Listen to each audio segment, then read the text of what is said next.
We are live, the Real and Raw Show. I'm Lynn Serrano. And I'm Bry Guy. That's right, he's the Bry Guy. We'll be right back after this.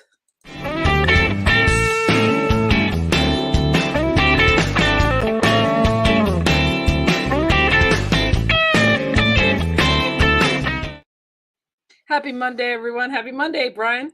Happy Monday. How are you? How are you? Got a lot to do today. Busy. Oh, I hear you. Well, you picked a topic, and I actually came up with like 25 of them. So this will be fun. So when I say the word difference maker, what comes to mind? Like just first glance, like boom. People that make a difference in the world. I mean, okay. What else? What else? What's that? What else? Like besides using the words difference maker. Difference maker. I mean, the things in your life that make your life enhanced, that change your life, that kind of thing, that motivate you, inspire you, create you to, it makes a difference in your life. I mean, whether you find an easier way to do a system or, just creative wise or business wise or whatever. It's just whatever makes a difference in your life. Right. Well, I would extend it out to us even removing ourselves from the equation. Right. In terms of what it does for others and the mark we want to leave on the world, whatever that might be. Right. Because it's like, yeah, we might get financial gain or whatever, but I think it goes much deeper to how we feel about what we're doing. Right. And, And what I'll say is the first one I think of is empathy. Having empathy makes a difference. Mm-hmm. It shows compassion and that kind of thing. So understanding and sharing feelings that when people share them, they might touch some part of our heart that we never knew was there. Right. It's so, and having compassion to understand what other people are going through in different capacities, because we all go through things differently, but just saying compassion to know that when somebody's hurting, Right. And there's Eric Flanoy. Nice to see you. God bless to you, Mr. Flanoy. Thanks for being here, Eric. Yes. Yeah, thanks for tuning in. It's a topic I came up with, but also though it's a concept and it's kind of a way of being in my, how I look at things. And I usually tie difference maker along with game changer, kind of in the same vicinity. Mm-hmm. And obviously it's up to each of us to determine what that is for us. And so when I think of difference maker, I think of somebody that they create the rules for themselves, right? Yep. There's such a higher calling on them in what they're up to in life that very few people can understand it. And then you surround yourself by those people that relate to that. Right. And you would rather work on your own for something that you see that nobody else can see or very few people see. And you get inspired by your internal drive. Right. That you visualize something and you're moving towards something that is really seen by other people. They don't get it. They don't understand it. And that's perfectly okay because you're not there to please those people. Yeah. I wrote some stuff on every one of ththese little things too. So, and then I printed it out. So, yeah. So thank you, Eric, for sharing. So when I think of in no particular order, but I think of relentless, they're not going to be denied. And obviously I just watched an interview with Tim Grover, his book Relentless, and he was Michael Jordan's coach, his basketball coach for so many years, his personal coach, not like Phil Jackson or whatever. And you're relentless. You know that there's going to be peaks and valleys. Thank you, Eric. Just speaking from the heart here with Lynn today. And you're not going to be denied. You know that you're going to go into war every day with your mind, with your actions, and then with what the marketplace and people are either going to agree with it or not, but you're not going to rest ever. Along those lines, I got resilience. Facing obstacles and setbacks is inevitable, but the ability to bounce back and learn from the experience is essential for long-term success. And sharing that with others may be at a frequency that helps others that thought gosh, I went through that too, and I don't know how to handle that, or I don't have the nerve to share that with other people, and to show that it's because of that inspired me to, to do what I'm doing, kind of thing, really says, wow, I never looked at it that way. I think resilience too is that you put yourself in as many uncomfortable scenarios as possible. You live your life in the uncomfortable. Mm-hmm. And if you're not, uncomfortable becomes your new norm. That's where Right. that's where you normally reside, because if you're uncomfortable, eventually that immunity is going to come up, and you're going to keep continuing to put yourself in positions that nobody else is going to put in. And all of a sudden you're going to crave more because you get a dopamine hit, but you know that that's where you need to be. It's somewhere, some way in your DNA where it's like, this is where I need to be. And you figure it out as you go. You don't have to have all the answers right then and there, because if you did, I don't think it would be really someplace where you should really be. It's kind of like being in a room where you're the smartest person. Well, eventually that's going to get old. Well, it's funny you bring that up, because I've got one here, is humility, recognizing your own limitations and seeking the help and input of others will foster collaboration, enhance your ability to make the difference. Mm-hmm. Humility. Yeah. I also have humility on my list, and I came at it from a position of contribution, where it's like, it's my contribution to the world. It's my contribution to this group. It's my contribution to myself. And there is no rules or laws of what that contribution can be. You create it in your mind, and then you live it out in the world with your actions. And so I also think you're not expecting anything for it. You move at your own pace on your own time, and it's all internally driven. You're not looking for validation externally, because if difference makers to me are not externally driven, they're internally driven. And if they do make it externally driven, it's about the way that they see something and how it can be. But it's not about like how many accolades I'm going to get and look at me and look at, whatever. They don't do it that way. Right. And it's like, and also I'd be willing to say too, is that if they do show those things, there's proof of what they did. It's not like, hey, look, let me grab your attention by this, whatever. The one and done. Yeah. And it's just like, okay, but there's no substance behind it. Right. It's like, did you realize that it took me 30 years to get that car? Or whatever, right. So Eric says, working on your left, quote unquote, knowing yourself and aiming for improvement, but finding those that can stretch you starts with humility, 100%. Absolutely. Yeah. So, in there, in that mixture, the recipe is self-awareness. Oh, yeah. And understanding your own strengths and weaknesses enables you to grow personally and professionally. And I think allowing other people to see that you could do that in the public eye and show how you evolve is something for the whole humanity, turns it to the point that it doesn't, you got a lot of people on YouTube that are do-it-yourselfers, and there's many ways of doing a thing, but the end result gets you, they did it, and that's really inspiring to other people. But I'm left-handed, so my hand would be my right. Nice tie-in, Eric. So I would say along those lines of self-concept is, for me, it would be self-expression, is that you have to go into this being your true self. Mm-hmm. If it's cool to model and take bits and pieces or whatever, but how somebody got to where they are and being a difference maker is going to be different from your journey. Right. Right. But there's no rules or laws to how you can create your journey, as long as you create it yourself and you're content inside of your heart and mind that you did it your way.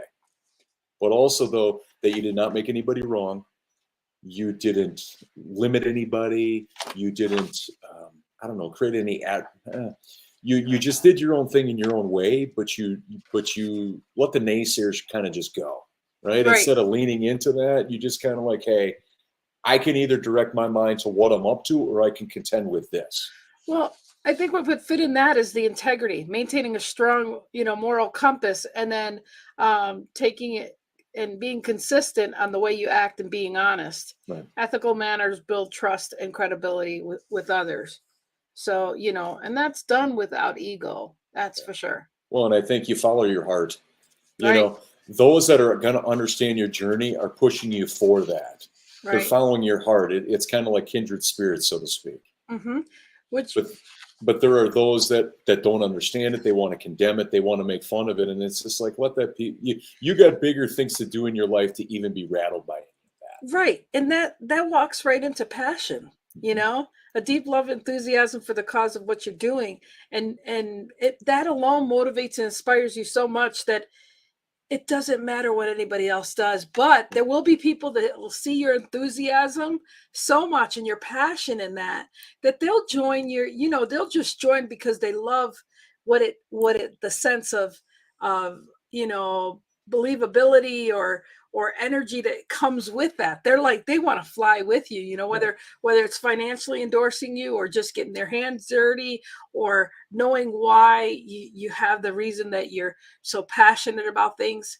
And I think it's really important to know that, knowing that the more you can share an experience you have, it can help other people before they get there. And it's great collaborating and finding people that are willing to share what's wrong and what's right in their life and Right. and their passions. And I think too that this all comes from a place of non-status quo. Like, Right. Status quo doesn't exist in the minds of difference makers. They don't know what that is because they keep pushing the envelope. That it's almost not even in their vocabulary, because they think on such a different level. Now, does it make them any better than anybody else? No, but they want more out of life. They want to do more out of this world. And they see something that nobody else is able to see. So why would they punish themselves by having a higher calling? And I'm glad you said C, because vision, a clear, compelling vision that helps guide your actions and inspires you to join in making a difference. That vision that's the thing. Most people don't see what you're seeing, but Correct. they want to be there to see what you're doing. And then when they have a clear vision, that's where that passion and everything else comes along. And, Absolutely. it's look at the world, how we have, bridges and this and that, somebody had to see that vision to make that happen. Well, and I think too is that with all this collaboration of all these big things, is that you identify, if you're a difference maker, that your life is not about you. Right. That your life is for a higher calling. Your life is for what other people say. It's the branding, but it's like what you do for other people and how you make a difference in their lives. Right. And that's an ongoing thing that continues to evolve, because as you become more of an expert, as you dive into this journey of life, so do they. Right. But you might have a more advanced set of knowledge than they do, but it doesn't mean you're not sharing that with them or not on the same path. And I want to add adaptability, because when somebody is so in love or something, this kid, he's like, I would have been 16 to have him, but he's adopted me as his mom, and I'm always just being mentoring to him, and he just got engaged, and I'm really happy and for him. And it's funny, because just to see the passion and the love he has, for me, it's adaptability now, because there's no way I'm gonna burst his bubble where he's at. I'm going to meet where he's at and support him. I said, the worst thing that can happen is you get a divorce years and years down the road.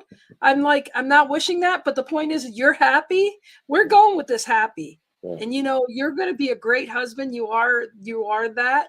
And so all I'm saying is you got to adapt to the situation and be where somebody else's vision is for their life. You have to not, there's a point where the person that's with the vision or the happiness or whatever, you've got to fly and support them and be loving and caring, because they're making a difference, because they're so happy, Right. So that's really important, to be adaptability to what's going on, to make a difference still in somebody else's life. Correct. Yeah, my next one is based on people love to serve.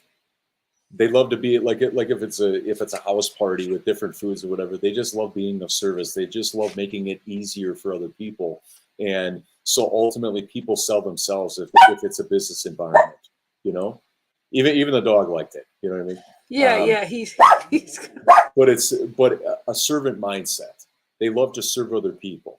They love to be of service. They love to not do the work for other people, but simplify it in such a way where they make it easy for you to choose. And they guide you along the way. All you have to do is engage with it, but then also they'll want it. So it's not an easy thing, but they keep crafting how simple that whole thing can be for somebody else. It's kind of like, you look at anybody, sort of cut you off, Lynn. No, But go it's ahead. like, but you look at anybody that is creating classes or courses, they're taking their years of experience and they're putting it into $100 course. It costs a lot. I guarantee it costs a lot more. Tim's here. Tim July. Thanks for being here. Is that it costs them a lot Hi, Tim. more than $100 to learn the lessons that they did. Right. You know, and it's like to get a screenshot of that, but to also bypass everything that they went through to get what they got, the good, the bad, and the other. How could you not feel grateful for that? Right. And you know, it's just I've got here culture sensitivities and all, you know, the lifelong learning Oh, yeah, that people, you 100%. know, and people don't realize that, you know, we're losing so much in our seniors that are passing that have such wisdom that until you get to their age, you just sometimes don't see it different. You don't Well, see it. and I think by being two people that love to learn and love to train and are always in a course or always investing in ourselves, is that I become very sensitive to when somebody says, "Well, what can I get out of that?" And it's just like, "Well, what do you have to give?"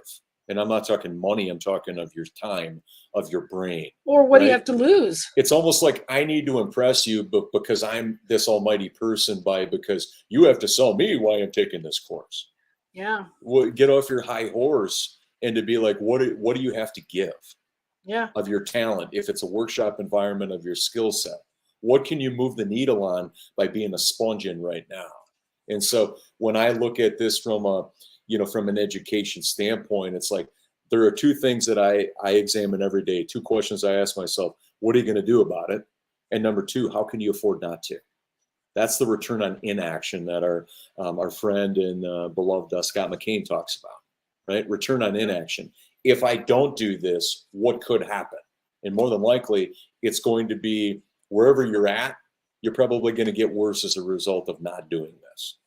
You know, so education, but it's also you have to apply it, right? You Right. can just take course after course after course, but if it's going to be something that you're not going to take advantage of, you're not going to apply, it's just kind of like reading books, but then really never living them or really never taking action on what the book talks about. Right, right. Well, and like, you know, back in the day of school, you'd read a book and they'd say, okay, let's comprehension. What did you learn? What did you get out of that? Correct. You know, and the lessons that are learned. What was the Mhm. purpose in Right. that? And And I yeah, think, so and no, go ahead. Go ahead. no, go ahead. I think also though too is like when you look at something like people that just have this wealth, they want to be a resource, is that they live a transformative lifestyle. Their journey is never done. They see what something can be, not the way it is, right? Because it's like, what's the point of being a difference maker? It's like, well, okay, if every day I'm going to do the same thing and nothing's going to change, well, Right. that's how somebody's defining their existence. It doesn't necessarily mean that that's the only one that's available. Right. Well, you know what? Before we wrap up here, I want to Yeah. make sure that collaboration is one that people need to see. That I think that's so valuable, and I think that that's what all my shows and things and what we've done over the years. I can say years because we're going over our third Been a while. year. Is that the collaboration between what people would think would be not a pair like us is great because you and I are always learning from each other, which helps Mhm. us evolve, you know, and it's lost when people don't share what they know, so that, you know, even though you read the same material, it's Right. like it's a gear that perfectly grinds together to say, hey, that's why this works together. I mean, nothing's so much more better than when you share or collaborate your thoughts or see it through somebody else's Well, perspective. and I mean, obviously Napoleon Hill, and I know we got to get going pretty soon. This show is just breezed by. Is like Napoleon Hill, you know, and Firestone, and a couple other people that were in that mastermind in the 40s and 50s that really kind of define what a mastermind is that a collaboration appreciates and accepts people for who they are and what they bring to the table. It's not like you're condemning people, right? Right. It's a safe place where everybody can just be. It's kind of like being in an improv class Hmm. where be as goofy and as silly and as wild as you want to be, because that's allowed, Right. instead of being there where it's like, okay, we're looking for certain ideas, and if your ideas don't resonate, we're going to condemn you for them. That's not what a mastermind is. A mastermind and a collaboration is something where everybody's appreciated for what they're there for. And I Right. think And I think that there's an underlying tone there. They're willing to do what others are not willing to do.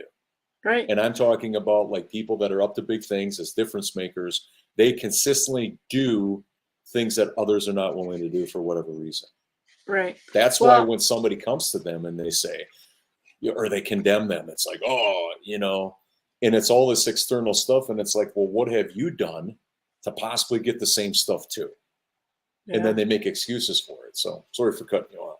No, it's okay. I love your passion on the topic, because really, it really is nice to see and share the fact that there's no right or wrong to anything, people. Nope. And yet all of it makes a difference in someone's life, one way or another. I'm honored that all the shows we've been doing, Brian, and stuff, we've got some amazing people, watching the replays on YouTube and stuff, and all we do is come out here and just give our passion and share what we do, and then you guys do what you want with it, and I love that, and I love that we can Zoom a 20-minute conversation and be gone just like that. Is there anything else you want to add to it before we leave, Brian? Yeah. How about I'll go with one, you go with one, and then we close it down for today. Okay, sure. It's kind of a twofer, but truth and authenticity prevails over fakeness and lack of substance. Is that your heart is there for the taking? How can somebody may not like your message, but they can't deny who you are, right? And so authenticity. And I know that there's been a lot of talk about it. Obviously, I'm biased because I'm in Larry Levine's community and in his groups and stuff. But it's like, man, being 100% of yourself or 1% of somebody else, come on. Like, we only have one existence. We're only here for a short period of time. And if you're concerned about likes and comments and friends and all of this, it's like, man, but you're doing it at the mercy of not being yourself. Difference makers, they just do their stuff in their own way. Yeah. And they find the community and the people that like that find them intriguing, and they create their own community. But they're not going to show up any different just to win over a few more people. Or like if they go to a networking group, you're not going to be somebody other than who you are to try to appear important. Yep. And so that's the final piece for me is the truth, that you're living your truth, you're authentic every day, and you find your tribe, you find your people through the course of time. How about you? Real quick, I'm going to say courage. Definitely courage. Sure. But open-mindedness, bringing being receptive to new ideas, perspectives, and feedback will enable you to learn and grow and to be a difference maker. But really, really cool thing is, real good stuff, Brian. So it's truly, you want people to be open, but the thing is it needs to start with you. Yeah. And so without being opening yourself to listening to someone else and see it from their lens, don't expect them to see it in your lens if you don't listen first and open yourself to listen to from their perspective. Well, and you just touched on something too, is that if somebody's immediate response is like, oh, I can't do that, or that's not possible, they're not open. They're not open, but they're also probably not a difference maker at this present moment. They might be in other areas of their life, but a difference maker is somebody that may not say yes to everything, but they're up for that journey, whatever it may be. Right. They're going to figure it out as they go, just like any great inventor or any great entrepreneur. They failed more times than they won, but they stuck with it. Right. And I think that ties into what you mentioned there for your last point. Speak it on, sister. My opinion, viewpoint isn't the only one. That's right. That's right. And when we all remember that no matter what color, anything, nationality, whatever, we're all one. We're all the same. Right. So that's why I think the culture sensitivity, understanding and appreciating diverse perspectives and backgrounds foster inclusivity and straightens your impact by realizing that it takes a lot of ingredients to make a recipe. Mm-hmm. I come back to that. And depending whether you want a little flavor or be dull, I mean, it is, but we are all just one, and we're just trying to make a difference just by sharing who we are. And And I just love that. So I love that you brought this topic up today, Brian. I'm I was glad. excited. Yeah, just kind of shooting from the hip in terms of, hey, what's something cool or impactful that we can talk about? Absolutely. Well, you guys, it's been another fast and furious episode of The Real and Raw. As always, Brian, I love you, and I'm glad we do this. So this is our new days and new time on Monday. So mark your calendar, and we love seeing you live. So have a good one. Thanks everyone for being here. See you next week. Love you, Brian. Love you too, Lynn. Bye.